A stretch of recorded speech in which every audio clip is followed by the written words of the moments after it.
বাংলাদেশের ভোলা জেলা দৌলতপুর উপজেলার একটা ছোট্ট মাসুম বেগুনা বাচ্চাকে দেখলাম। মা দুনিয়া থেকে বিদায় নিয়েছেন।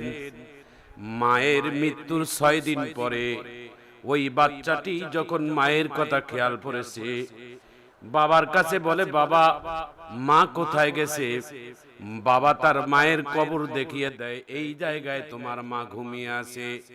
ছোট্ট বাচ্চায় তার ছোট্ট বুদ্ধি, মা যখন কবরে দেখাই দিয়েছেন বাবাই যে এই মাটির নিচে এই কবরে তোমার মা ঘুমিয়ে আছে, ওই ছোট্ট বাচ্চায় তার মাকে খোঁজার জন্য ওই কবরের কাছে যাইয়া নিজের হাত দিয়ে মাটিগুলো খনন করে তিনি ছিদ্র করে মাকে বাহির করতে যায়।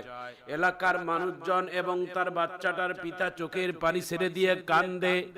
বাচ্চাটা মা মা বলে আর্তনাদ, মা মা বলে কবরের মধ্যে চিৎকার দেয়। আমার ভাইজান, আমার বন্ধুগণ, ছোট্ট মানুষ, এ বাচ্চাটা এতিম হয়ে গেছে, তার মা নাই। বাচ্চাটার আর্তনাদ দেখে, বাচ্চাটার এই চিৎকার দেখে এমন কোন মানুষ নাই যে বাচ্চাটার এই চিৎকারে, এই বাচ্চাটার কান্না দেখে কারো চোখের পানি আসবে না। আমার ভাইজান, আমার বন্ধুগণ, দুনিয়াতে যার মা নাই, এ বোঝে তার কত যন্ত্রণা, বোঝে তার কত ব্যথা। একটা প্রাপ্ত বয়স্ক অবস্থায় মা মারা গেলে তবুও একটা চিন্তা, তবুও একটা ধৈর্য ধারণ করা যায়। একটা 3 বছরের শিশু বাচ্চাকে রেখে যে মা দুনিয়া থেকে চলে যায়, এ মায়ের, এ সন্তানের যে কত বেদনা, এ সন্তানের যত কত কষ্ট, এই সন্তান ছাড়া, এই পরিবার ছাড়া আর কেউ বোঝে না।